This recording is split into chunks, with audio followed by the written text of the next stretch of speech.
Ketemu lagi dengan saya Dr. Zulfantri. Anda sakit, kami berduit. Di sini kita akan menjelaskan bagaimana kerusakan pankreas yang disebabkan oleh fokal infeksi nantinya akan menghasilkan kerusakan pada sel beta pankreasnya sehingga seseorang bisa mengalami diabetes tipe 2 ya. Ini kita ada gambaran pankreas ya. Nah, ini organ pankreas, yang hijaunya ini saluran ductus ya, yang akan menyalurkan enzim-enzim pencernaan ke usus 12 jari ya.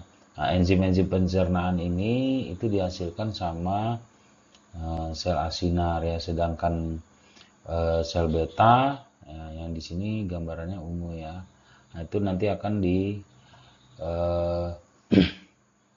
akan menghasilkan insulin ya. Inilah sel betanya, ini sel asinar ya. Nanti kita lihat gambarannya.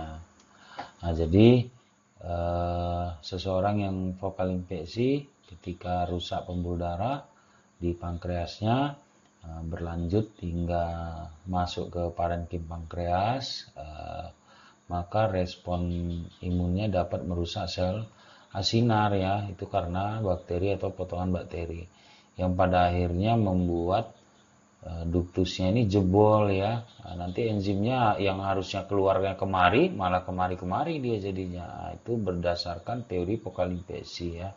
Penyebabnya adalah bakteri. Oke. Nah, ini kalau kita lihat di sini inilah sel ductus tadi ya. Ini sel ductus tadi. Nanti ketika jebol ya, ini sel asinar. Kok bisa jebol? Nah, mungkin kalau permukaan dalam ductusnya, ini sel asinar yang merah. Kalau permukaan dalam ductusnya dia tahan terhadap enzim ya, enzim yang dihasilkan dia, yang dikeluarkan di sini. Baru nanti dari sini terus dia ke usus 12 jari ya.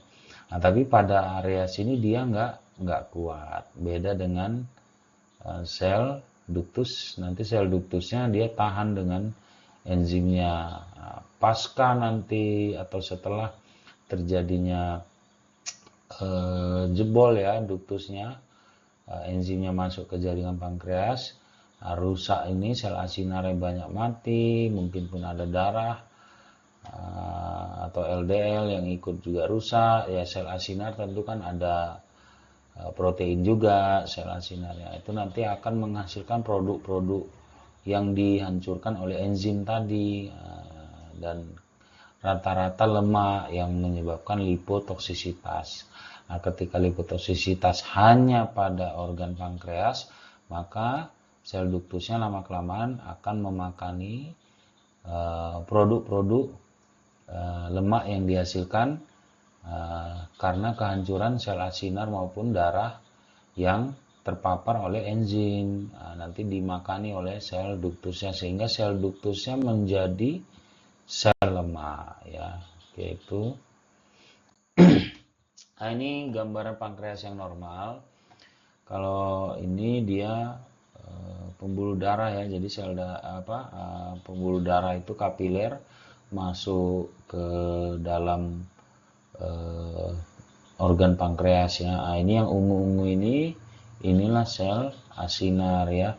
Mungkin kalau yang sel isletnya ini nggak kurang nampak ya. Biasanya ada nampak lebih beda dia sedikit ya, itu.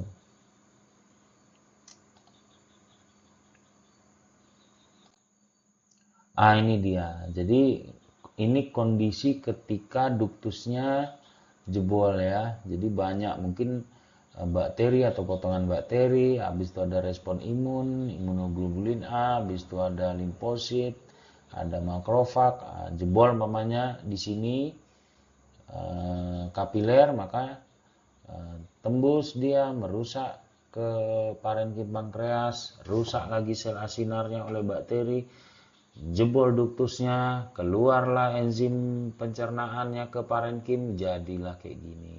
Ini mungkin titik-titik kehancurannya ya, sini, di sini ya. Nah, di sini ya, bukan dari sini mengalir ke sana kemari, bukan ya. Jadi mungkin ada titik vaskuler di sini yang rusak. sel asinarnya juga rusak, terpapar dengan saluran duktus, enzimnya ke jaringan pankreas yang pada akhirnya makin merusak sel asinar ya. Mungkin ya kalau ada darah, ada sel asinar hancur, nanti lama-lama menghasilkan asam lemak ya. Nanti asam lemak itulah yang akan dimakani oleh sel duktusnya. Nanti sel duktusnya berubah menjadi sel lemak ya. Nah, ini ya mungkin titik-titiknya di sini ya, titik jebolnya ya.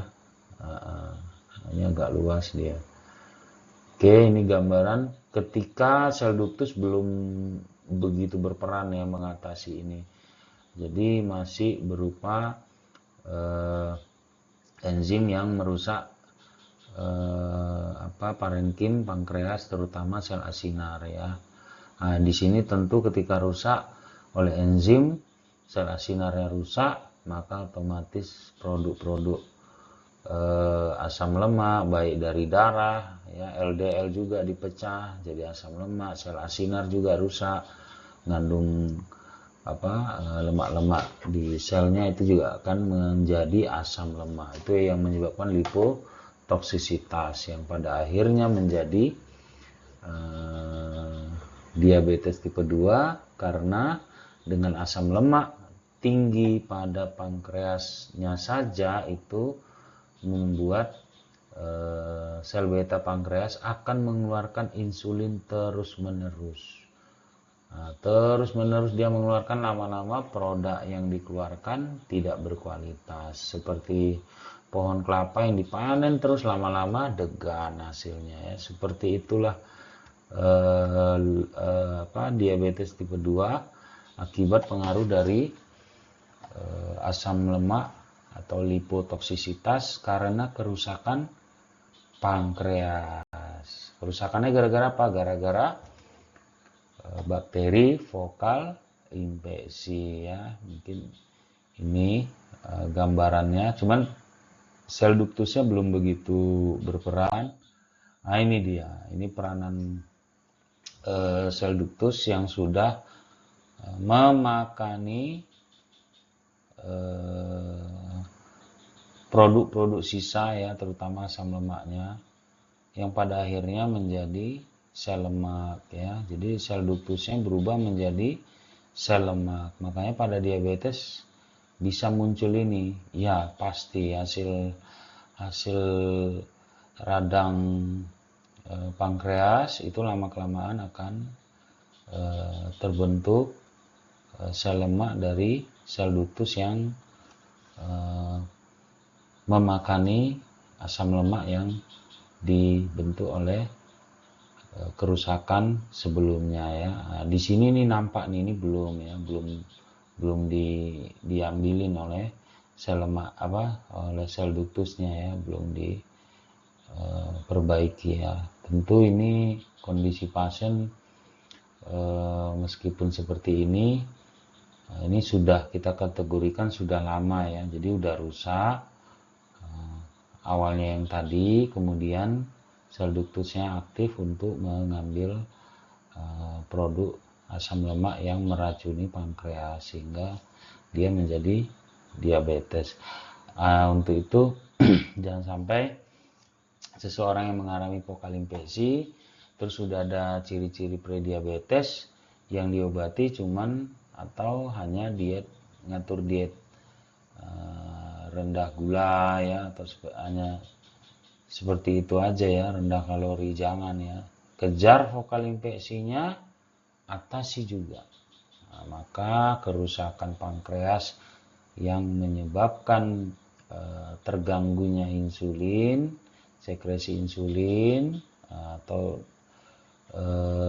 pengeluaran insulin yang menjadi tidak berkualitas itu tidak terjadi. Jadi atasi prediabetesnya, atasi juga fokal infeksinya. Mudah-mudahan tidak terjadi diabetes ya.